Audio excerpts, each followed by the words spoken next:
Dear student, जय गुरुदेव। श्री गुरु कृपा senior secondary school Raipur की ऑनलाइन क्लास में आपका स्वागत है।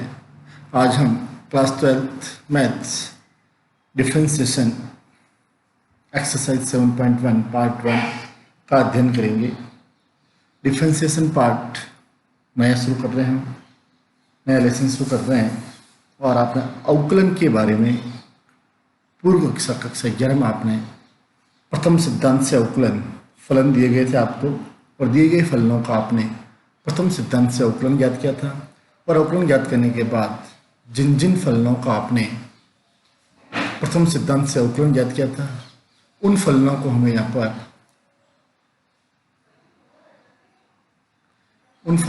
यहाँ पर सूत्र के रूप, उन फलनों के अवकलजों को यहाँ पर सूत्र के रूप में काम में लेकर प्रश्न करने हैं। देखिए हमने कौन कौन से सूत्र पढ़े हैं वहां पर, उन सूत्रों को यहाँ लिख। अवकलन डिफरेंशिएशन फर्स्ट क्लास में, जिसकी पूर्व कक्षा 11 में हमने कुछ मानक फलनों के प्रथम सिद्धांत से अवकलन ज्ञात किए थे। उनके अवकलज को हम यहाँ सूत्र के रूप में काम लेंगे। तो यहाँ सारे हम पहले सूत्र लिखते हैं। यहाँ पर जो हम पढ़ चुके हैं, फॉर्मूला जो हमने पढ़ा है, वो कौन कौन से फॉर्मूला पढ़ा है हमने, यहाँ लिखते हैं हम यहाँ।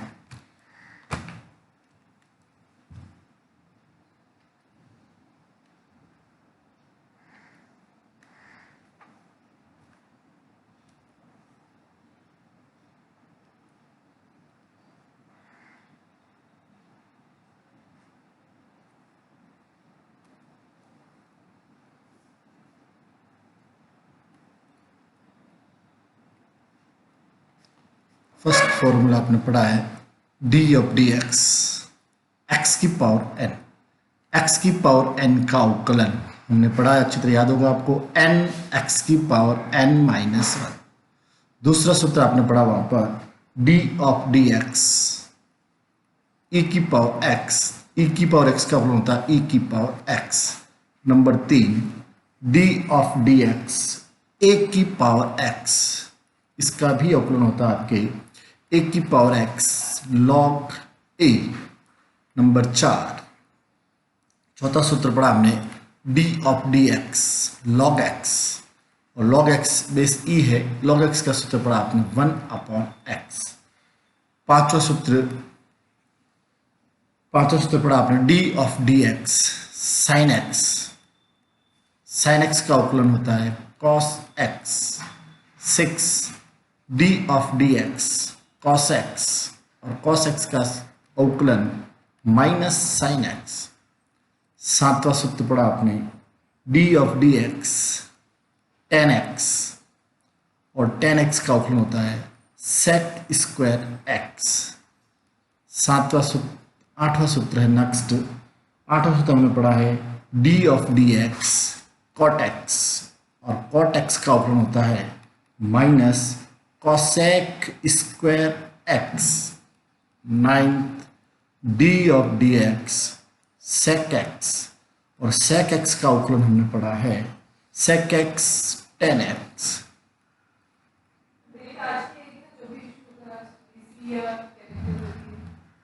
डी ऑफ डी एक्स इसका हो जाएगा आपके कॉसेक एक्स, और कॉसेक एक्स का अवकलन होगा यहाँ पर minus cosec x cot x. तो इन सूत्रों को आपको याद रखना है, या तो है ही आपको, फिर भी दोबारा इसको अच्छी तरह से याद रखना है, और इन सूत्रों पर आधारित जो आगे फलन होंगे उन फलनों का हमें अवकलन करना है और इनका हमें उपयोग करना है। अब यहाँ संयुक्त फलनों के अवकलज। संयुक्त का मतलब होता है दो या दो से अधिक फलनों का योग, अंतर, गुणा या भाग। संयुक्त फलन का मतलब क्या होता है, दो या दो से अधिक कोई फलन दे रखे हमें, और उन फलन को योग के रूप में लिखा हुआ हो, अंतर के रूप में लिखा हो, गुणा के रूप में लिखा हो, भाग के रूप में लिखा हो, तो वो फलन कहलाते हैं संयुक्त फलन। तो इस प्रकार के फलनों के हमें यहाँ अवकलज किस प्रकार ज्ञात करना है, तो फर्स्ट लेते हैं, अगर आपको कोई भी दो फलन योग के रूप में दे रखे हैं, d of d x f plus g plus भी ले सकते हैं साथ में, माइनस दोनों साथ लेते, दोनों का सेम होगा, एफ प्लस जी माइनस प्लस माइनस जी एक्स। अगर आपके पास इस प्रकार का कोई फलन है, मतलब दो फलन क्या आ रहे हैं, योग भी हो सकता है, अंतर भी हो सकता है, उस समय उनका अवकलन करना है, तो ये प्रमेय या सूत्र है, यहाँ पर दोनों फलनों का अलग अलग अवकलज ज्ञात करेंगे। D of d x f x, plus है तो प्लस, माइनस है तो minus, d of d x g x. समझ में आया आपको? यहाँ पर दो फलन अलग अलग योग हो रहे हो या अंतर हो रहा हो, उनका अवकलन हमें ज्ञात करना है, तो हम उन दोनों का अलग अलग अवकलन ज्ञात करेंगे, और बीच में पहले प्लस था तो प्लस ही रहेगा और माइनस था तो माइनस रहेगा। नंबर 2, ये तो था योग और अंतर के रूप में। अगर गुणा के रूप में है, d of d x f into g, दोनों फलन अगर गुणा हो रहे हो और उनका हमें अवकलज ज्ञात करना हो, d of d x f into g, दोनों गुणा हो रहे हैं और दोनों का अवकलन ज्ञात करना है, तो इनको अवकलन ज्ञात करने के लिए हम क्या करेंगे, फर्स्ट फंक्शन, जैसे फर्स्ट यहाँ हम एफ को मान लेते हैं और सेकंड यहाँ हम जी को मान लेते हैं, तो सूत्र इस प्रकार बनता है, फर्स्ट फंक्शन ऐसे का ऐसा ही, फर्स्ट फंक्शन इंटू सेकंड का अवकलन, सेकंड कौन है यहाँ पर, g x, plus second function into first का अवकलन, एक इंटू में रहेगा, दूसरे का अवकलन करेंगे। अगर दो फलन गुणा हो रहे हैं, पहले फलन को फर्स्ट नाम दे दें, दूसरे को सेकंड नाम दे दें, तो यहां सूत्र बनेगा प्रथम फलन इंटू द्वितीय का अवकलन प्लस द्वितीय फलन इंटू प्रथम का अवकलन।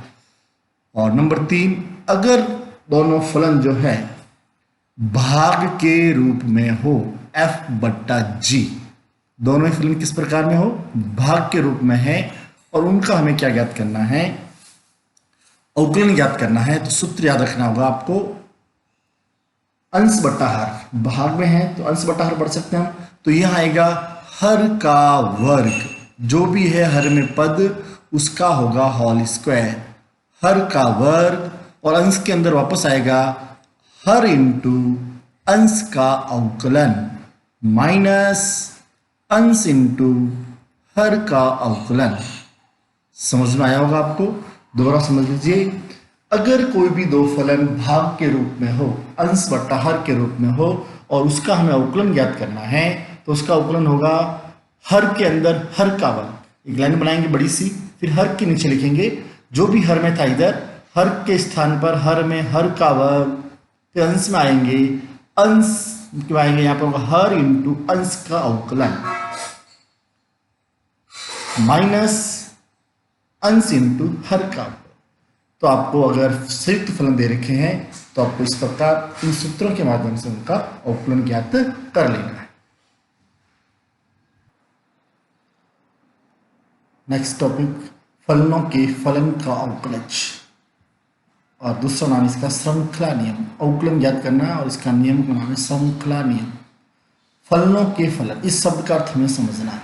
अभी तक हम पढ़ते हैं फलन, फलन हम लिखते थे y is equal to f x, y direct x से रिलेटेड था, तो यहां हम कहते हैं y x का फलन है, y is equal to f x, y का संबंध सीधे x से होता है, तो यहां कहा जाता है y x का फलन है। और यदि माना y का फलन डायरेक्ट x से नहीं है, और क्या है, y का फलन डायरेक्ट u से है, एफ यू, और आगे चल के u का संबंध x से है, u का संबंध किससे है, x से है, y तो फलन है u का और u फलन है x का, तो यहां कहलाएगा फलनों का फलन। फलन एक दूसरे से रिलेटेड है, यहां डायरेक्ट y x से रिलेटेड था, यहां y डायरेक्ट x से रिलेटेड नहीं है, y पहले u से रिलेटेड है और u फिर x से रिलेटेड है। ऐसी स्थिति में हमें अवकलज ज्ञात करने के लिए श्रृंखला नियम का काम में लेंगे। अब श्रृंखला नियम क्या है? श्रृंखला नियम यह है कि हमें अवकलज ज्ञात करना है। अवकलज ज्ञात करने का मतलब हमें dy by of d x ज्ञात करना है। क्या ज्ञात करना है? dy बाई डी एक्स ज्ञात करना। dy बाई डी एक्स ज्ञात करने के लिए पहले हम y का अवकलन करेंगे u के सापेक्ष और u का अवकलन करेंगे x के सापेक्ष।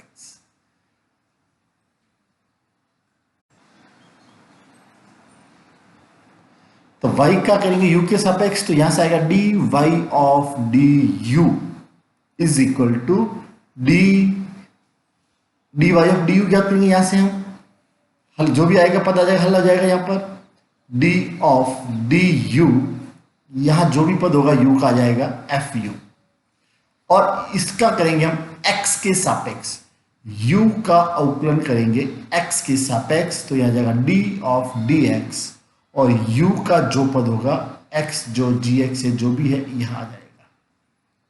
समझ में आया आपको? क्या करेंगे पहले हम y का अवकलन u के सापेक्ष dy ऑफ du, और u का सापेक्ष इस u का जो आएगा इधर अवकलन हो जाएगा, u का पद आ जाएगा, और यहां करेंगे हम u का x के सापेक्ष। दोनों अवकलन हल करने के बाद फिर dy बाई dx का सूत्र लिखेंगे।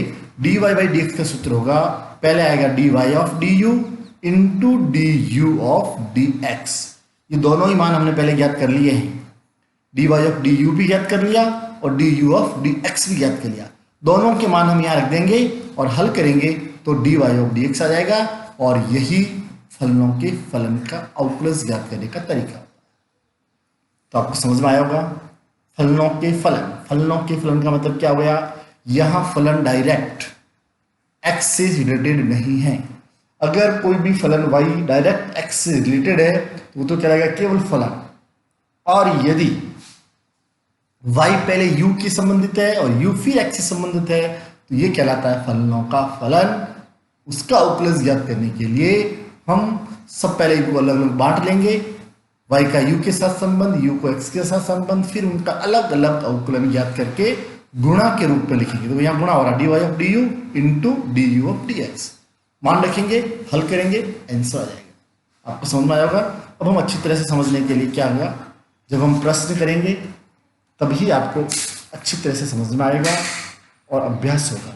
तो हम चलते हैं एक्सरसाइज 7.1 में। तो एक्सरसाइज 7.1 का प्रश्न है, निम्न फलनों का x के सापेक्ष अवकलन ज्ञात कीजिए। तो मैं यहाँ पर प्रश्न दे रखे हैं, आपको 15 प्रश्न दे रखे हैं। फर्स्ट प्रश्न है y is equal to sine x square.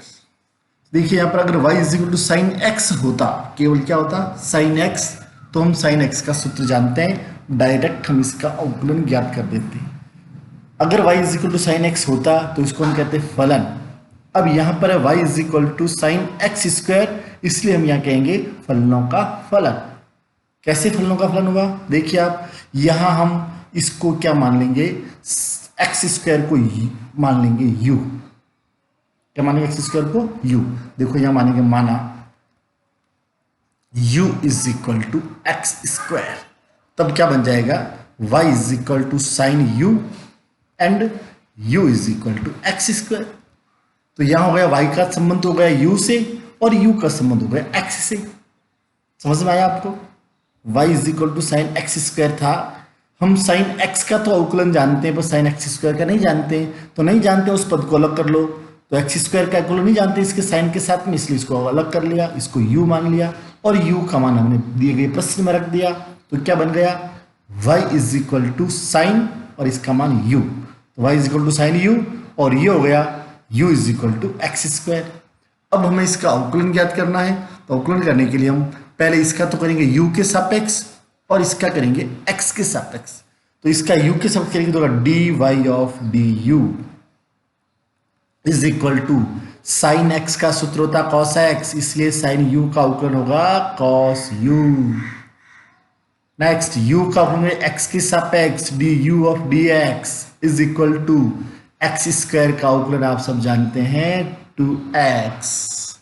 कौन से सूत्र से, x की पावर n का सूत्र होता है n x की पावर n माइनस 1, तो n के स्थान पर यहाँ 2 है तो 2x की पावर 2 माइनस 1, तो ये हो जाएगा du of dx is equal to 2x की पावर 1, और 1 लिखने की जरूरत नहीं है।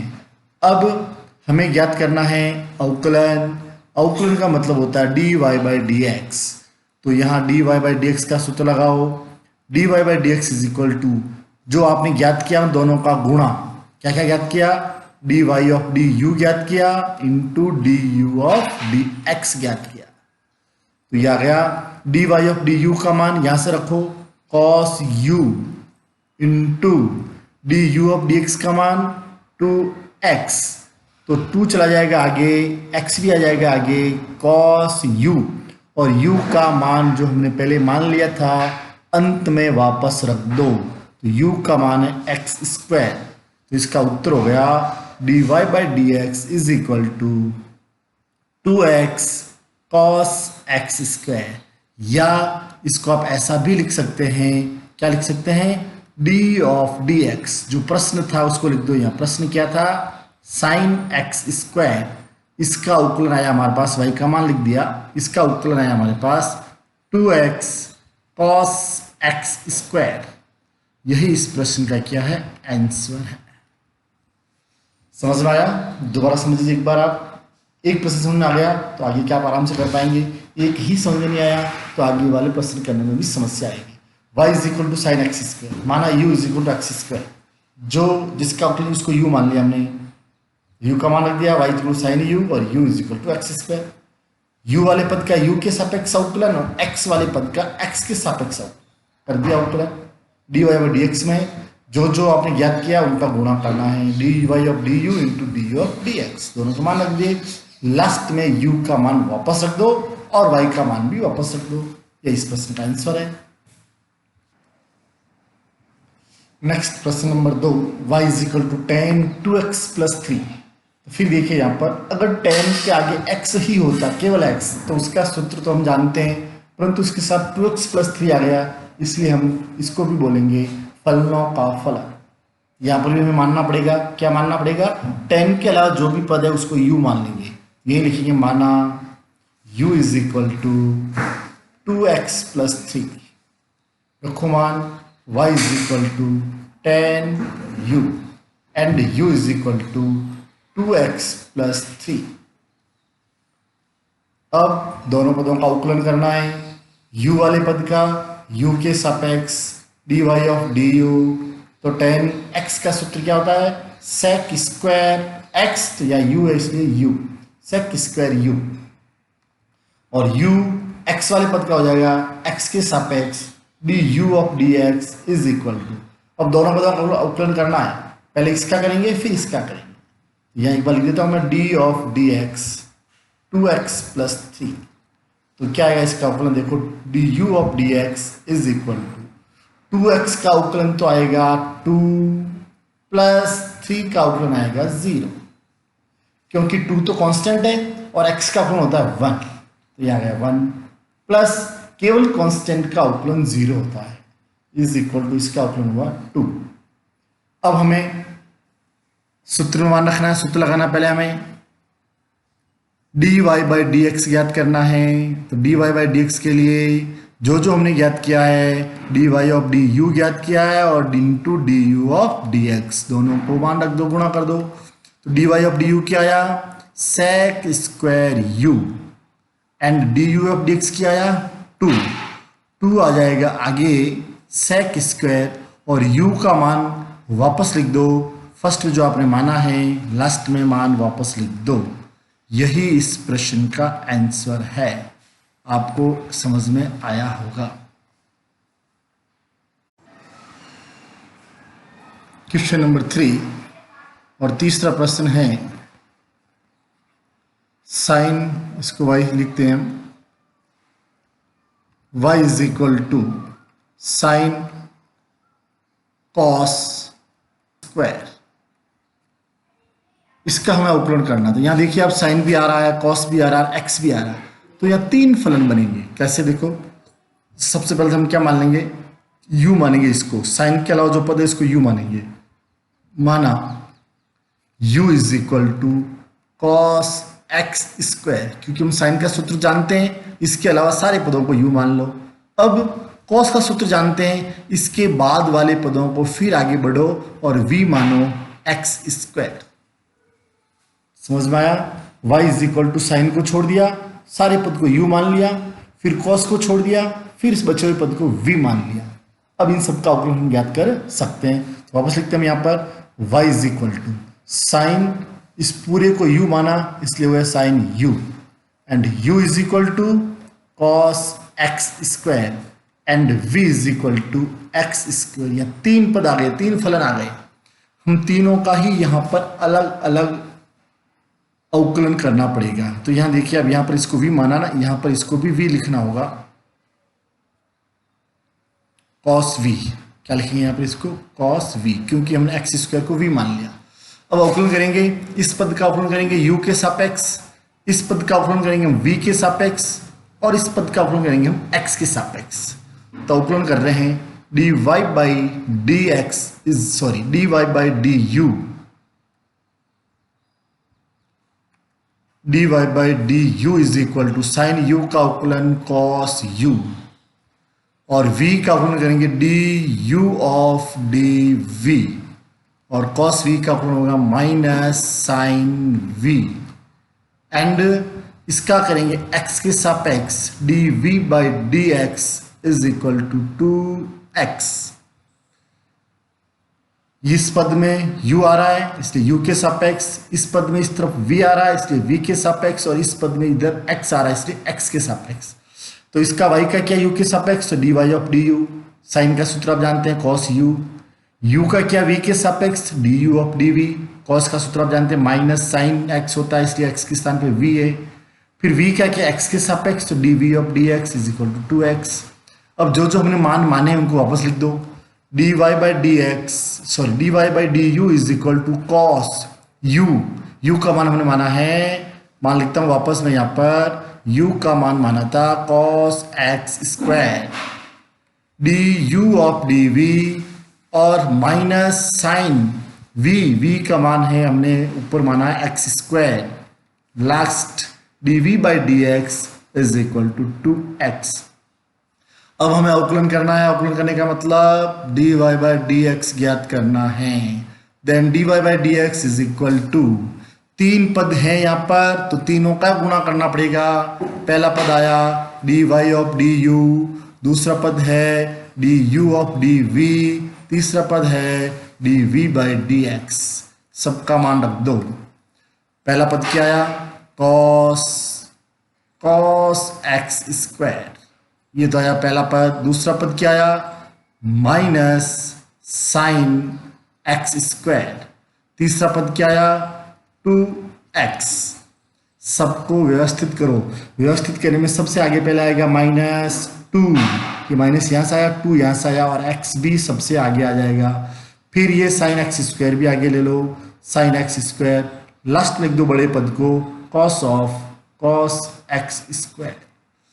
इधर आ गया dy बाई डी एक्स। यही इस प्रश्न का आंसर है और आपको समझ में आया होगा। क्वेश्चन नंबर 4, क्या चौथा प्रश्न है आपके यहाँ पर y is equal to sec x minus 1 upon sec x plus 1। तो यहाँ देखिए क्या करना पड़ेगा, इसको हमें पहले हल करना पड़ेगा। अब इसको हल करने के लिए अब देखिए यहाँ पर y is equal to sec x minus 1 upon sec x plus 1। अब डायरेक्ट हम इसका अवकलन नहीं जानते। अगर हम यहाँ पर अंश बटा हर वाला सूत्र काम में लें तो हमें सेक का अवकलन करने में समस्या आएगी। इसलिए हम यहाँ क्या करते हैं, पहले सेक को बदल देते हैं, हल कर देते हैं। सेक को कैसे बदल सकते हैं, सेक को हम कॉस में बदल सकते हैं। हम जानते हैं कि sec x is equal to 1 upon cos x होता है। तो यहाँ पर मैं sec x के स्थान पर क्या लिखूंगा, 1 upon cos x. Then y is equal to 1 upon cos x minus 1 upon cos x plus 1। अब अंश में भी एलसीएम लेंगे और हर में भी एलसीएम लेंगे। y इज इक्वल टू, अंश का एलसीएम आएगा कॉस एक्स, क्योंकि एक का हर कॉस एक्स है, दूसरे का हर 1 है, तो cos x LCM 1 minus cos x. Next हर का भी एलसीएम कॉस एक्स, और ये हो जाएगा 1 प्लस कॉस एक्स। हाँ, अब देखिए यहाँ पर हर से हर, इसके हर में भी कॉस एक्स है, इसके हर में भी कॉस एक्स है, हर से हर कैंसिल हो जाएगा और नेक्स्ट स्टेप बनेगा y is equal to 1 minus cos x upon 1 plus cos x. अब हमें इसका अवकलन याद करना है। अवकलन ज्ञात करने के लिए अब यहाँ पर हम अंश बट्टा हर वाला सूत्र काम में लेंगे, जो आपने 11th में भी पढ़ा है और अभी हमने शुरुआत में भी पढ़ा है। क्या सूत्र होता है? D of d x F बट्टा जी, या कह दो अंश बट्टा हर ही लिखता हूं मैं यहाँ पर, तो आपको समझने में आसानी रहेगी। या चलो एफ बट्टा जी लिख देते हैं, यू एफ बट्टा जी एक्स, जिसका सूत्र अभी पढ़ा हमने, हर का वर्ग, हर के अंदर जो भी है वो हर के अंदर ही वर्ग, हर इंटू अंश का अवकलन माइनस अंश इंटू हर का अवकलन, यह हमने सूत्र के रूप में पढ़ा है। अब हम यहां पर मान रखेंगे इसके अंदर, तो डी ऑफ डी एक्स या कहते d y of d x is equal to, अब अंश है यहां पर 1 माइनस कॉस एक्स, हर है यहां पर 1 प्लस कॉस एक्स, तो सूत्र में क्या होता है? हर के अंदर हर का वर्ग, तो हर का वर्ग लिख देते हैं यहां पर, हर का वर्ग 1 प्लस कॉस एक्स का होल स्क्वायर। फिर अंश में क्या लिखेंगे? हर इंटू, हर है यहां पर 1 प्लस कॉस एक्स इंटू हर का अंश का अवकलन, तो D of d x 1 minus cos x, अंश का अवकलन माइनस अंश इंटू अंश है 1 माइनस कॉस एक्स इंटू हर का अवकलन D of d x 1 plus cos x. अब इसका अवकलन करेंगे, जहां जहां अवकलन पूछ रहा है हमसे, तो नेक्स्ट स्टेप क्या आएगा देखिए आप,